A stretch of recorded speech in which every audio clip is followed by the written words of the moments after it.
Chers clients, chères clientes, bienvenue à cette capsule de mise à jour économique pour les données du troisième trimestre. Alors, comme vous le savez, l'année 2022, une période très difficile pour tout le monde sur les marchés. Mais j'aimerais revoir avec vous certains points importants.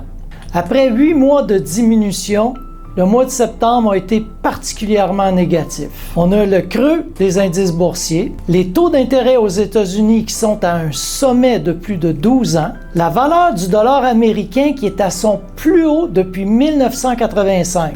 L'inflation demeure trop élevée et les banques centrales vont continuer d'augmenter les taux jusqu'à ce que les prix diminuent. L'activité économique n'aura pas de répit, puis il y aura sûrement un ralentissement économique et possiblement une récession en 2023. Le sentiment des investisseurs est dans un creux. La question qui se pose, que devriez-vous faire avec votre portefeuille? La réponse courte, c'est vous devriez faire très peu, sinon absolument rien du tout. Et surtout, ne pas vendre et essayer de faire du market timing.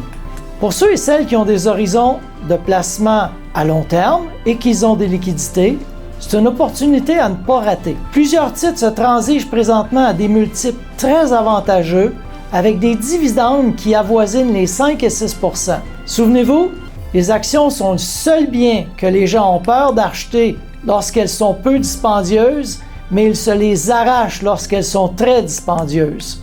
Pourquoi? Tout simplement parce que le sentiment des investisseurs a plus de poids dans la décision d'investir que la raison. Présentement, les certificats de dépôt de placement garanti offrent des taux alléchants. Plusieurs auront tendance à se tourner vers ce genre de placement. C'est normal, ils obtiennent une certaine paix d'esprit.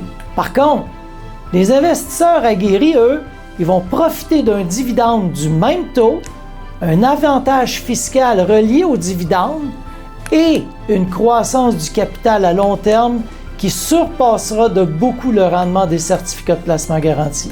Le graphique suivant nous indique le nombre d'années et le pourcentage d'augmentation et de diminution du marché depuis 1958.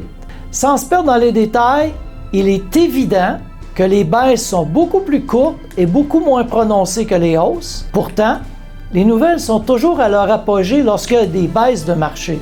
Pourquoi? Parce que la peur est une excellente stratégie de vente. Les nouvelles négatives sont toujours plus spectaculaires que les nouvelles positives. Mais les faits sont les suivants. La durée moyenne des diminutions est de 14 mois. Le pourcentage de diminution moyenne, c'est de moins 36 %. De l'autre côté, la durée moyenne des augmentations est de 5 ans et demi et la remontée moyenne a été de 184 %. Comme vous le savez, il est impossible de prédire ni la durée ni le pourcentage de diminution du marché lors de corrections. On doit strictement conserver le cap. Ce n'est pas le moment de changer votre profil ni de dilapider un portefeuille, ce qui serait absolument désastreux.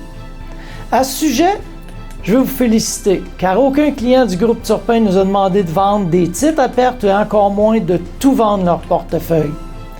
Nous avons beaucoup de clients qui nous ont mentionné détenir des encaisses et qui ont l'intention d'investir dans les prochains mois. Je suis très fier de constater que nos clients ne réagissent pas comme la majorité des investisseurs trop émotionnels, puis je suis convaincu qu'à long terme, vous serez bien récompensés. Je vous souhaite de continuer à être patient et surtout de communiquer avec moi ou les membres de mon équipe si vous avez la moindre question.